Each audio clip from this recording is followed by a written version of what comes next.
and welcome to Stories of Success. My name is Reem and today we'll be talking about globalisation in the office of the third largest cement company, CEMEX. We'll be discussing their path to globalisation from the early days to their current position, taking into account their competitive advantage and their expansion strategy. We'll also take a look at their competition and the financial hurdles they have encountered. We'll have the chance to meet with the President of Finance, the President of CEMEX Europe and the President of Enterprise Risk Management. You know CEMEX operates in over 50 countries. Can you tell us what drove CEMEX to go global?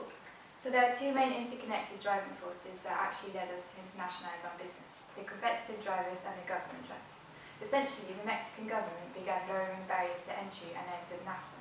Therefore, we knew that our trade regulations would change, and our current competitor, Holcim, who already held 19% of the market share, could threaten our position in the market. In correlation with this, we also expected that international competitors would have incentive to enter our market. At the same time, we were facing trade sanctions from the US, which happened to be our largest market outside of Mexico. As the US economy was experiencing a downturn in the 80s, we were confronted with high countervailing duties on our exports to the US. Therefore, as our national market became increasingly saturated, we knew there were only two realistic options. Either we were acquired by a large company, or we became a global player ourselves. In what ways do you think CEMEX is a multinational enterprise? Well, a multinational enterprise is actually characterized by attempting to combine local responsiveness with global scale efficiency. It differs from a multi-domestic firm by having low-cost economies of scale while still being locally responsive, contrary to a global firm that treats the entire world as one single market space. Multinational enterprises have operations in 2 or more countries. They engage in FDI, but retain one single headquarter from which they can implement their global strategy. It is, however, very difficult to implement a successful multinational enterprise. CEMEX is based in Mexico. We engage in foreign direct investment. We operate and control value-adding activities in over 15 countries. We are a large and complex enterprise, but I would say we have perfected the process implementation. It is cost-efficient through economies of scale while still being locally responsive, as we adapt our products and our processes to local culture, local legislation, and local demand, which demonstrates our flexibility. All of our subsidiaries are operated under the same CEMEX way, which is a strategy of shared values and goals. We have one single umbrella brand where we share information and human resources, so I would say we definitely are a multinational enterprise. Can you identify and evaluate the key competitive advantages CEMEX has? I think CEMEX success lies in its strong competitive advantage, including investing in IT, our brand, and our standardizing of our merger integration.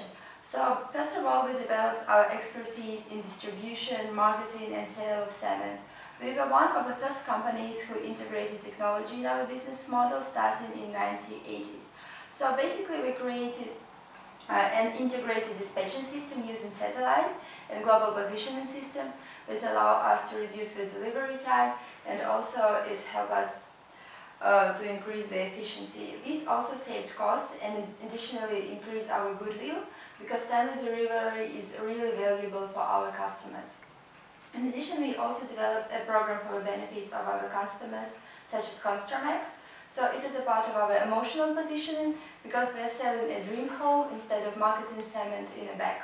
This also helped us to differentiate our brand from the competitors, and it also increased customers' loyalty towards our brand. As a result, we decided that CEMEX brand will become an umbrella for all our subsidiaries, which increase our goodwill and recognition in all of the countries where we operate, and in addition, it sets standards that customers can expect from us.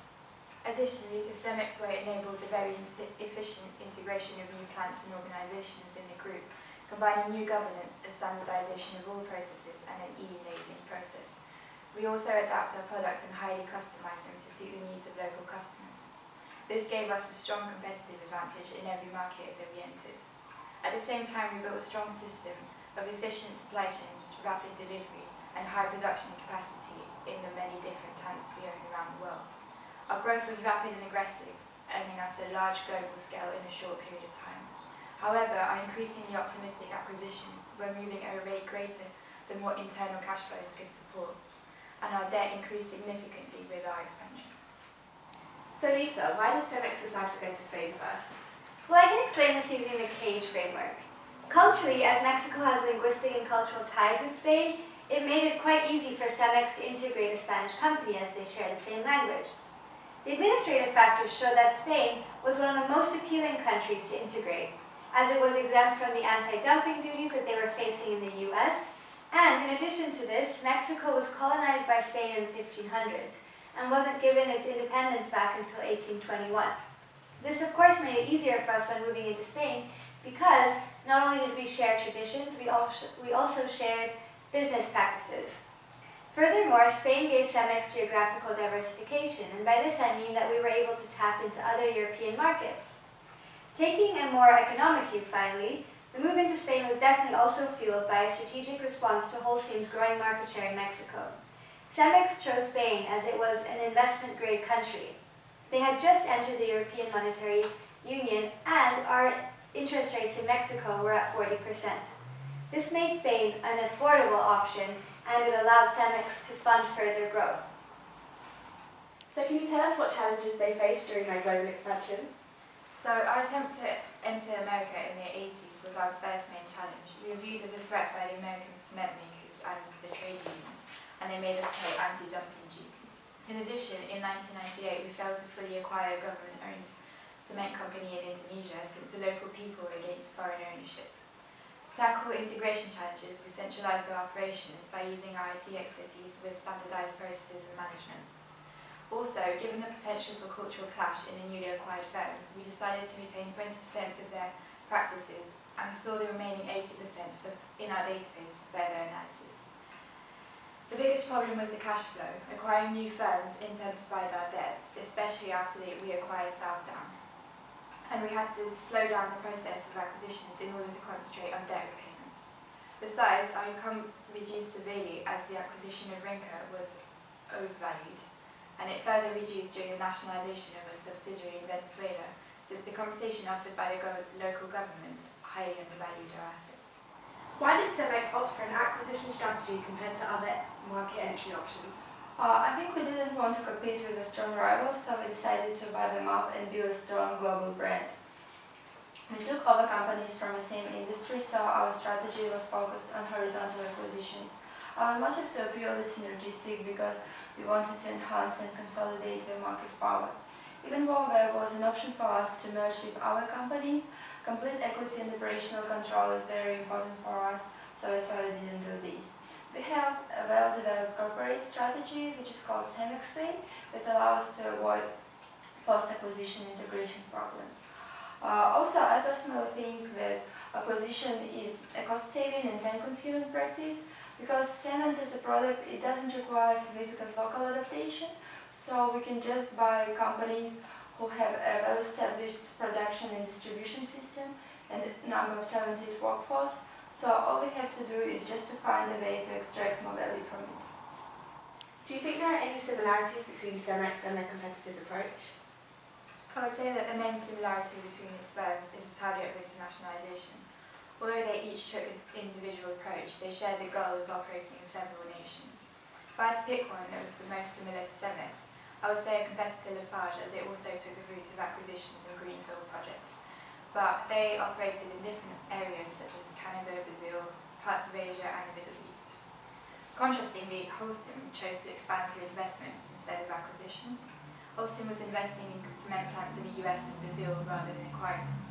Although their internationalisation started in the same place as Lafarge, they then moved to Latin America and Asia, where they invested in the Philippines, Vietnam and Thailand. The interesting point to take into account here is that although Holcim and Lafarge were competing against each other, as was CEMEX, they merged in 2015, becoming the largest cement company in the world today.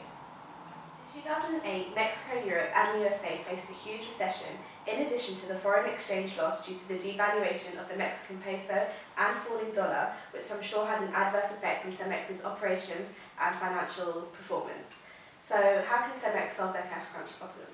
Yeah, we're focused now on solving our liquidity problems and regaining their financial flexibility, and we implemented two main strategies. The first one is called asset divestiture plan. So basically in 2008 we sold some of our assets in Hungary and Austria, and also we plan to sell some of our assets in US because the construction industry was badly affected by the financial crisis. In addition, we implemented a cost reduction plan. For example, we tried to reduce our operation expense, and we already reduced them by 11%. By cutting the cost of energy because we use an alternative fuel, and also we manage our energy contracts more properly.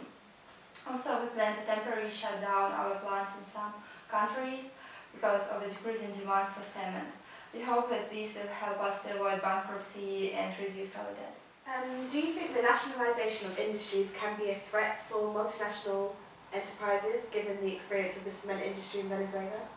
When Venezuelan officials took control over CEMEX, we started to consider the threat of political instability and economic volatility more seriously. In the case of Venezuela, we were surprised by the decision to nationalise the cement industry, given the fact that we strongly supported the Chavez regime by promoting housing subsidies for low-income Venezuelans through free foundations. However, when CEMEX was nationalised, we took control over the situation, and CEMEX was given the right to sue the government for the loss of our assets. As a result, we plan to receive extra income that could be reinvested to reduce debt or finance new acquisitions. In the future, there's a possibility for similar political instability in the Caribbean, Central and South America. However, we don't expect the nationalisation of the cement industry in these countries. In addition, there's also the threat of extremism, civil unrest and unstable relations between Israel and Palestine. These will create volatile and unreliable environments, especially in Africa and the Middle East, where our company operates. And finally, in what ways do you think CEMEX should rethink its globalisation strategies? Well, CEMEX are facing communication issues across regions and need to be aware that cultural differences can be a contributing factor to their demise. In addition, CEMEX's global presence is relatively low compared to their competitors, which means that they should probably continue their expansion strategy by merging with or acquiring other firms. By doing this, it will also help consumers become more familiar with their brand. However, CEMEX could also try to enter completely new markets on their own, which would enable them to increase their market share and also their global presence. For example, China produces 49.1% of all cement, whilst consuming 48.7% of it. This means that they should perhaps focus on developing in the Asian and Middle Eastern markets, as these countries have good market growth potential. CEMEX could also further invest in research and development, allowing for product differentiation, improve processes, and reduce costs. So, another final way that they could perhaps reduce some costs would be to continue using and improving their IT expertise, through which efficient supply chain management can be enhanced. So after meeting with CEMEX's top management team, we can see that CEMEX is truly a multinational enterprise who have globalised with local adaptation. So in the industry, this is what we call globalisation. By exploiting their key competitive advantages and through horizontal acquisition, CEMEX became the third largest company in the cement industry. Thank you for watching. See you next time for a further segment on Stories of Success. Goodbye.